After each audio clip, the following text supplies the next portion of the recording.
of owning a cafe and other heroic deeds by Beware the Tistero, Chapter 68, Monday, Part 8. Walking into Hitoshi's room, Shouta felt a smile tug at his lips as he followed the boy to his desk. "Oh," he said, his brows lifting. "Toshi, is that my new and improved family tree?" The 7-year-old grinned whilst hopping onto his chair, a small pale finger pointing at the various branches and images. Wow. Now, I never met my grandfolks. He began, his hands gesturing to the top of the tree where 4 boxes hosting male and female silhouettes with question marks in their faces resided. But I do remember what Mom and Dad told me about them. He stated, each of the images having been cited with appropriate captions containing names and former careers. Then, since Mom and Dad were both only children, they come down here. He furthered, his fingers following the lines. Dabini has been great, in helping me draw them. My dad's eyes are a little off, but I didn't want to cut up any photos, and even though Tomuni offered to scan and print some, I wanted to draw everyone, he said, his smile dimming a little. Carefully moving to stand beside him, his eyes misting until he blinked it away, he wrapped an arm around his ward's shoulder. At the gesture, Hitoshi leaned into him with a little sigh. I put my mom's career as cafe hostess because that's what she's going to be, right? But manager Toshika. He smiled. That's what we'll train her up to be unless she wants to go and do anything else. He chuckled. With ORG's work and now, she might just go ahead and become CEO at this rate. He admitted happily. But hey, if she wants to come and slum it in the Noranago, she will always have a place here, just like you, alright? He added before with a blink. Wow, your dad was a mechanic. That's incredible.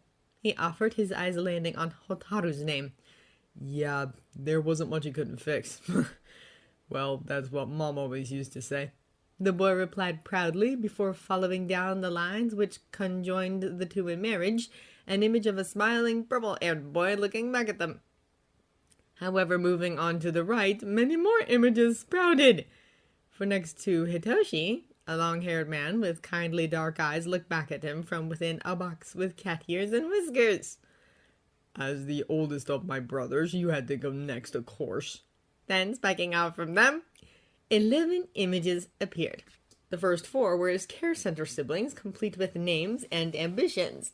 Then Dabi in a blue flame outline, Tomura inside a video game controller, Nemori in a heart, Hizashi, his box shaped like a microphone, Oboro set up on a cloud, Tomoko, her smile wide with a paw print, and Spinner, his grinning face overlying a screen of 1s and 0s.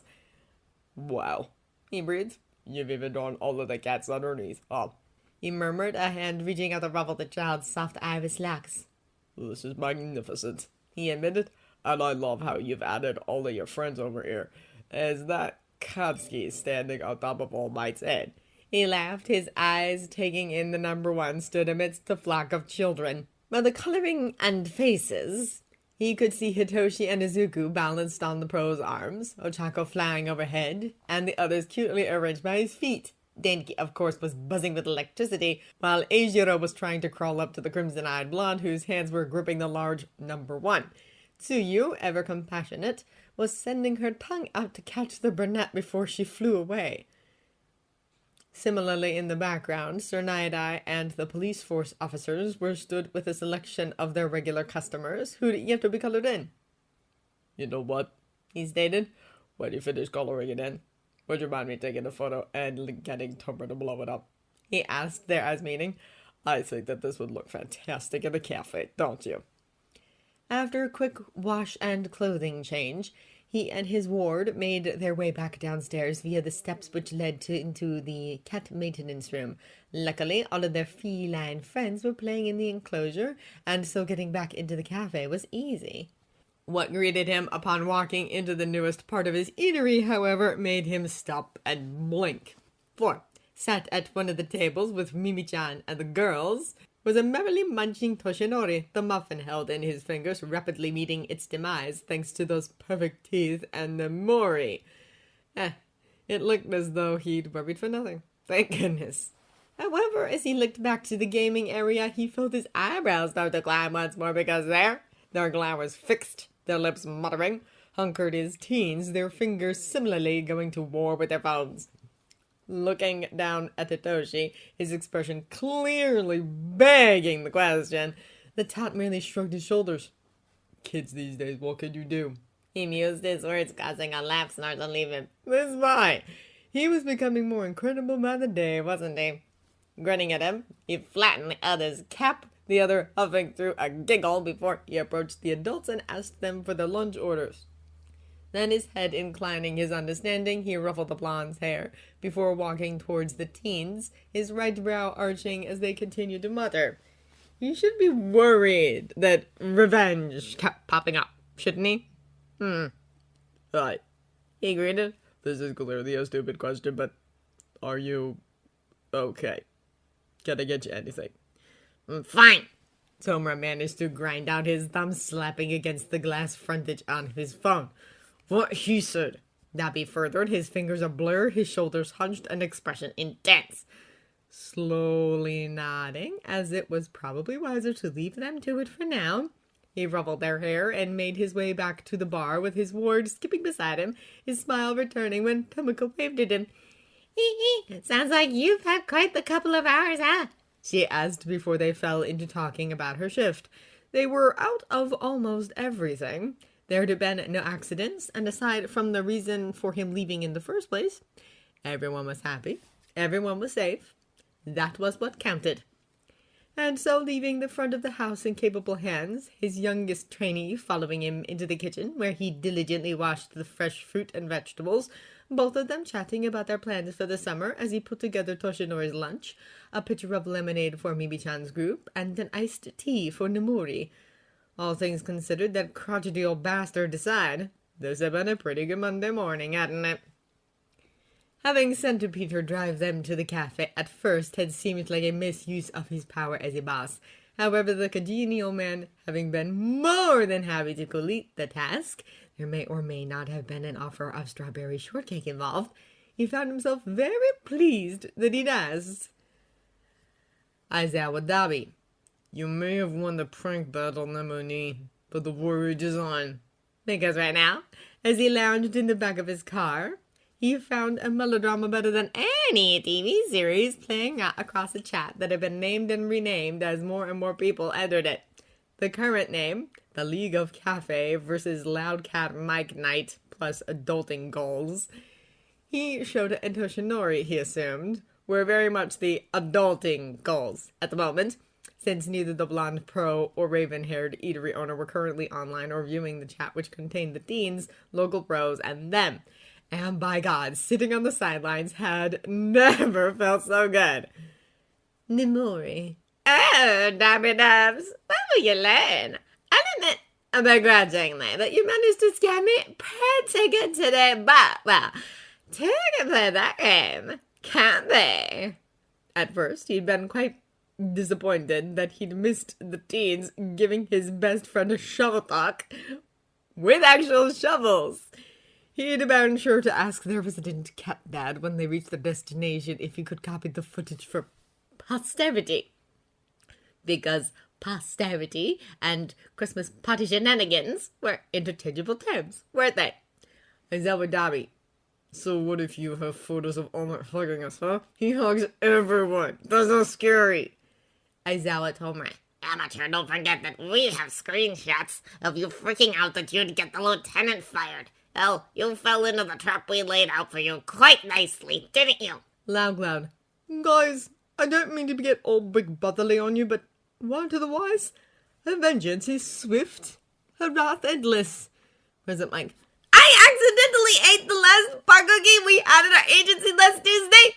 She had written her name on the box and I hadn't noticed. I woke up Wednesday morning with my hair a really, totally hideous bright green. I thought she'd chlorinated my shower water, no joke. That's why you didn't see me until Friday. Isn't that right, Nemu-chan? Nomori. Spinner. What you got against green, my dude? Aizawa Dabi. The honor of our friend, Katni, the Night Eye, and Izu has been tarnished. You have brought what follows on yourself. Aizawa Tomura. Congratulations, Mike. You're now number 2 on our hit list. Aizawa Dabi. Number 2. Classic. Present Mike. What? I was Covering his mouth with his hand, Mirai could barely contain his laughter. Loudglad, hold on, Soshi, I got you. You boys better back down or I'll do the thing. Spinner, You don't have the guts, Boro Bro. Shiratoko Tomago. Since Cat Dad isn't in the chat as the Catney, I feel I need to step in and stop this madness. Nemori. Tama-chan, they were picking on me and making me feel bad. Aizawa Doma. Shit. Isn't it a little early for nuclear option? Aizawa Dabi. Go back through the chat, Nissan. As much as you love them, you're a cafe leaguer. Trust your feelings, you know which side you need to fight for. Loud Cloud. Sith Lord tactics. I'm calling it now. Spinner, come join us, Boro Bro. You know you want to. Aizawa Shouta. Sorry to interrupt, but the takoyaki is ready, if y'all want some. President Mike. The Savior has arrived! Aizawa Tombra. Ceasefire? Aizawa Dabi, President Mike, Loud Cloud, Nemori, Shiratoko, and Spinner all liked that. Snickering, his mind only partially aware that the guard stopped, the future seer repocketed his phone, got out of the vehicle, and stretched with a grin, for there, his glasses momentarily flashing in the light, stood the Noro Neko Cafe, its glorious pop-print speckled window frames, bright yellow-red parasols, and throngs of happy customers beckoning to him to go there. Therefore, he went. As the end of the school day rolled around, Suyu looked down at the My Summer worksheet that she and her class were filling in for the final activity of the last Monday before the vacation began, her smile growing wider as she regarded all of the boxes she'd be able to fill in. This was the first time, really, that she'd ever been able to write so much, because before her father, who'd happened upon the Noroneko Cafe quite by accident, had done so, she not really met any kids who actually wanted to play with her besides Denki, who always stuck up for her. But the boy was in another class during the day. So classes were usually lonely. Previous summers, too, had been that way. She'd not bothered her parents about it. But to watch other kids play in the street or walk to the local malls and parks together from her bedroom window hadn't exactly been fun, had it? The payoff, of course, had been her ability to study. Her grandmother had said, "Make hay while the sun shines, Suyu-chan. Childhood doesn't last forever, and when you're older, with a big brain and a big heart, you'll make a big old splash in this world, you'll see." She'd taken that advice, of course. She'd tried, little as she was, to see the benefit of it. However, as she sat here now, by herself at the back of the room, next to the window, her teacher far too busy containing the boisterous, flashy court children to be anything other than grateful for her sitting down, shutting up, and working hard. Her dark eyes roving over the page, she couldn't help her smile widening further still. She had friends now, in all shapes, sizes, and ages too. And they were going to have an amazing summer, mostly together, for although the wealthier kids would be going on holidays for a portion of time, most of them would be hanging out together. Shoni was going to take them on trips over the Sundays, and during weekends, she, Ochako, Izuku, and Hitoshi would similarly be hanging out. Midoriya-san was going to take them to the beach, and Raka-san would take all of them on a tour around UA with Nezu-san too. She was so excited. She would have been excited by just one of those things, and yet to know that she wouldn't be stuck in her room, the computer her only real source of company, well, she considered herself to be one lucky, happy frappy. Get up! Waving at Tsuyu, his amber eyes glistening, Denki rocked to and fro on his feet as she made her approach down the short tree-lined walkway from the main school building, a few of the older kids milling past him, giving out their usual mutterings overtop the chattering cicadas under the still harsh sun. Not that he cared. It was no longer just him and his friend against the world that was their elementary school, for whereas the teasing his female friend was subjected to predominantly came from her appearance, he was in the remedial class. And who didn't love to hate on people who had learning difficulties? Not that he was going to be in there when they returned to school in September, but thanks to the study group, he was joining regular classes in autumn. He and his friend, his first real one, anyway, would finally get to sit together. And if Shoni had taught him anything, then he could help both of them to have a new fresh start by trying to get their friendship circle even bigger. And hey, if other kids didn't want to get to know them, then that was fine. They'd have each other. They had their cafe friends.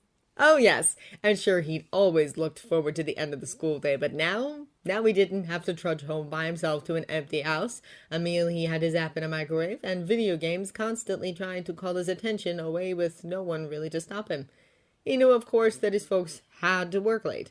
He also knew that they loved him, that working hard was important.